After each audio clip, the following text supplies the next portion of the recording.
ఆపదామపహర్తారం దాతారం సర్వసంపదాం లోకాభిరామం శ్రీరామం భూయో భూయో నమామ్యహం.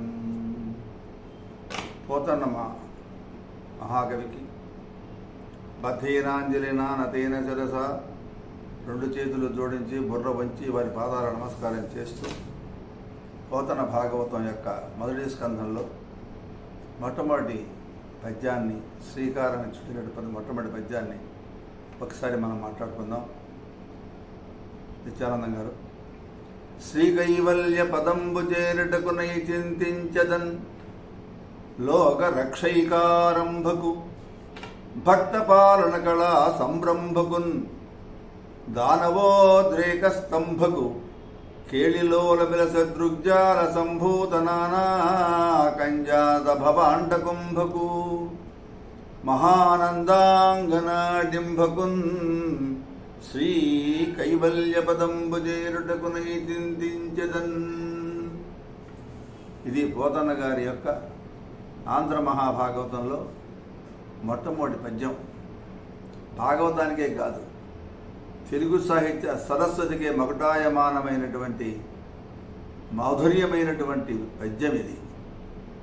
ఇష్టదేవత స్తుతి వస్తు నిర్దేశం ఉన్నటువంటి మనోజ్ఞ వృత్తం భాగవతంలో ఇతివృత్తాన్ని మొత్తాన్ని కూడా కొండలో కొండను చూపించినట్టు, అద్దంలో రమ్యహర్మ్యాన్ని చూపించినట్లు ఈ పద్యంలో 6 దళాలు ఉన్నాయి. శ్రీకైవల్య పదంబు చేరుటకునై చింతించదన్ మొట్టమొదటిది. ఎవరైనా లోక రక్షైకారంభకున్. ఇంకా మూడవది భక్తపాలన కళా సంరంభకున్. నాలుగవది దానవోద్రేక స్తంభకున్. 5 కేళిలో లవిల సదృగ్జాల సంభూత నానా కంజాత భవాండ కుంభకున్. చెట్టుకి ఎవరయా అంత మహానుభావుడు ఆ మనుగాడంటే మహానందాంగనాడింబకున్ అనేవి 6 కోణాలు ఉన్నాయి. బాగుంది. భగవంతుని ప్రధాన గుణాలైనటువంటి విశ్వమయత్వం, సర్వేశ్వరతత్వం, ధర్మ సంస్థాపకత్వం, శిష్టరక్షణ పరాయణత్వం, దుష్ట శిక్షణ చణత్వం, విశ్వకర్తృత్వం, ఆనందమయత్వం అనే 6 క్రమంగా పై 6 దళాలలో ప్రస్ఫుటంగా మనకు కనబడుతూ ఉంటాయి.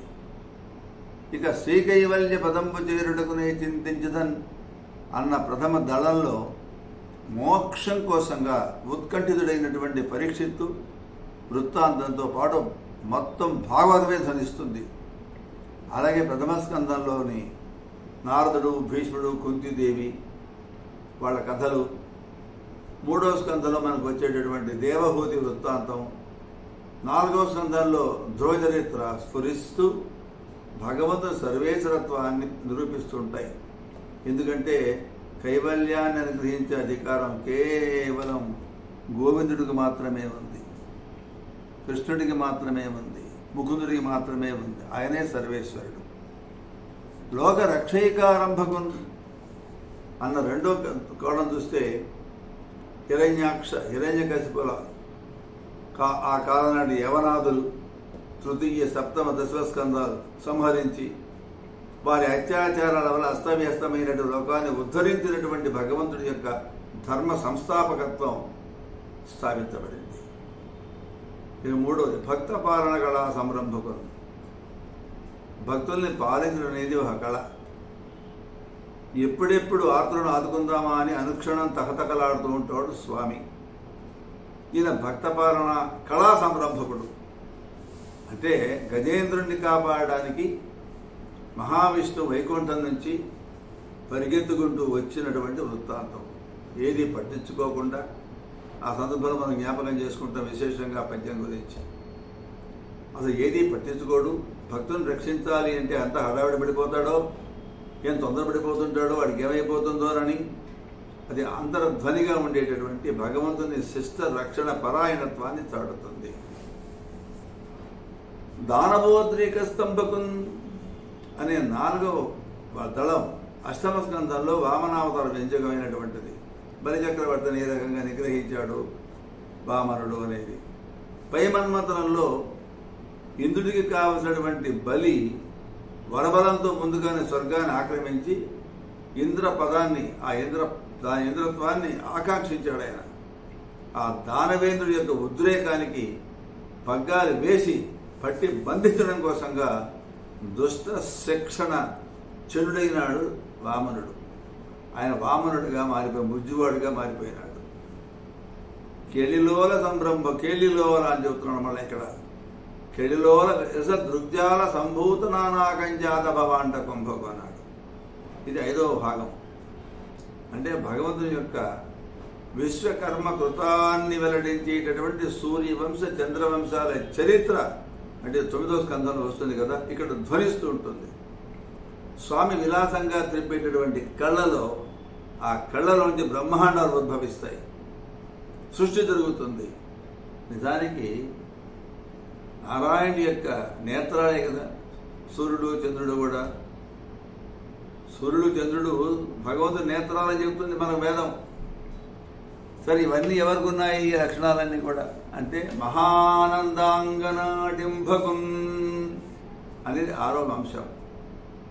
కృష్ణుడికి ఇలా సర్వసమైనటువంటి దశమ స్కంధానికి ప్రతీక.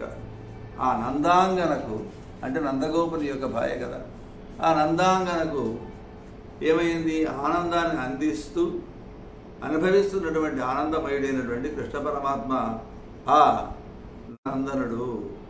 ఈ విధంగా భాగవతంలో ఉన్నటువంటి స్కంధాలన్నీ కూడా సమన్వయం చేస్తూ ధ్వనింపచేస్తున్నటువంటి పద్యం పోతనామాచుల వారి సహజ పాండిత్యానికి చక్కని ఉదాహరణ.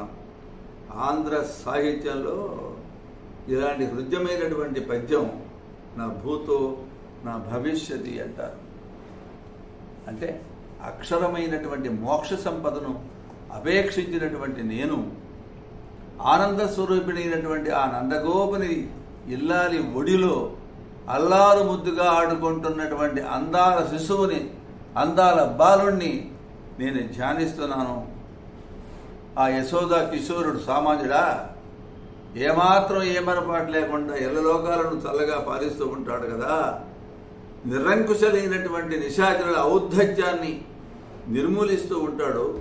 అంతేకాదు, కన్న తల్లి ఒడిలో ఉయ్యారంగా కూర్చున్న ఆ చిన్ని కన్నయ్య ఒక్క మాట అలా కన్నెత్తి పైకి చూస్తే చాలు ఎన్నెన్నో బ్రహ్మాండ భాండాలన్నీ కూడా తండోపతండాలుగా ఆ చూపుల్లో రూపురేఖలు దిద్దుకుంటాయి అంటాడు. వారిన భక్తి మృక్యతన వారిత తాండవకేలికిన్ దయాశాలికి శూలికన్ శిఖరిజా ముఖపద్మ మయూఖమాలికిన్ బాల శశాంక మౌళికి కపాలికి మన్మథ గర్వ పర్వతోన్మూలికి నారదాది ముని ముఖ్య మనస్సరసీరుహాలికి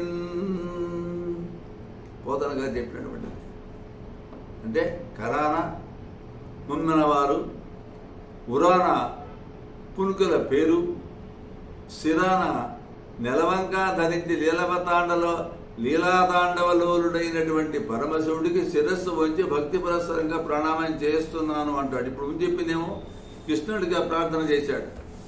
ఇప్పుడు ఎవరు చేస్తున్నాడు? ఆయన వారిన భక్తి మృక్యత నవారిత తాండవ కేళ్ళికి తాండవం చేసేవాడు శివుడు కదా, కాబట్టి శివుడికి చేస్తున్నాను అన్నాడు. కరుణాసాగరుడైనటువంటి ఆ హరుడు, ఆ శివుడు నాడే కందర్ప దర్ప హరుడు, కందర్ప దర్ప హర అని సుప్రభాతంలో వస్తుంటుంది మనకి. పర్వతరాజపుత్రి ముఖపద్మాన్ని ప్రఫుల్లంగా వించేటటువంటి దివాకరుడు లేక ప్రభాకరుడు, నారదాదులంతా కూడా అలాంటి ముఖ్యులైన మునిగణాలన్నీ కూడా వాళ్ళ మనస్సుల్లో చక్కగా నమ్మేటటువంటి మహానుభావుడు ఆయన. మత్త మధుకరుడైనటువంటి శివుడికి నేను నమస్కారం చేస్తాను. మనస్సరసీరుహాలికిన్ అన్నాడు. మరి ఇప్పుడు ముందు విష్ణువుని ప్రార్థించాడు, శివుడిని ప్రార్థించాడు, ఇంకా బ్రహ్మను కూడా ప్రార్థించాలా. ఆతత సేవ చేసద సమస్త చరాచర భూత సృష్టి విజ్ఞాతకు భారతీ హృదయ సౌఖ్య విధాతకు వేదరాజ నిర్ణేతకు దేవతా నికరనేతకు కల్మష చేతకున్ గతత్రాతకు ధాతకున్ నిఖిల తాపసలోక శుభప్రదాతకున్. అంత మృదంగం వాయించినట్టుగా ఉంటుంది పోతన గారి పద్యం యొక్క రచన సరళి. చరాచర ప్రపంచం మొత్తాన్ని చక్కగా సృష్టించేటటువంటి నేర్పరి, శారదాదేవి స్వాంతానికి సంతోషాన్ని చేకూర్చేటటువంటి వాడు, వేదాలన్నింటినీ సమర్థంగా సమకూర్చినటువంటి వాడు, నాయకుడై బృందాన్ని దిద్ది తీర్చినటువంటి వాడు, భక్తుల పాపాలను పోకార్చిన వాడు, దీనజనులను ఓదార్చేటటువంటి వాడు, తపోధనులందరికీ శుభాలు అనుకూర్చిన వాడైనటువంటి ఆ మహానుభావుడు ఉన్నాడే, ఆ బ్రహ్మదేవుణ్ణి నేను శ్రద్ధాభక్తులతో సంసేవిస్తున్నాను అంటాడు అని చెప్పి ఆ రకంగా సకలలోక చక్రవర్తులైనటువంటి బ్రహ్మ విష్ణువుని, శివుణ్ణి, బ్రహ్మగారిని చేతులకి నమస్కారం చేసిన తర్వాత ఇప్పుడు ఎవరు నమస్కారం చేస్తాడు? అయ్యా విఘ్నాలు రాకుండా కాపాడు స్వామి అని వినాయకుడిని ప్రార్థన చేస్తున్నాడు. జై శ్రీరామ్.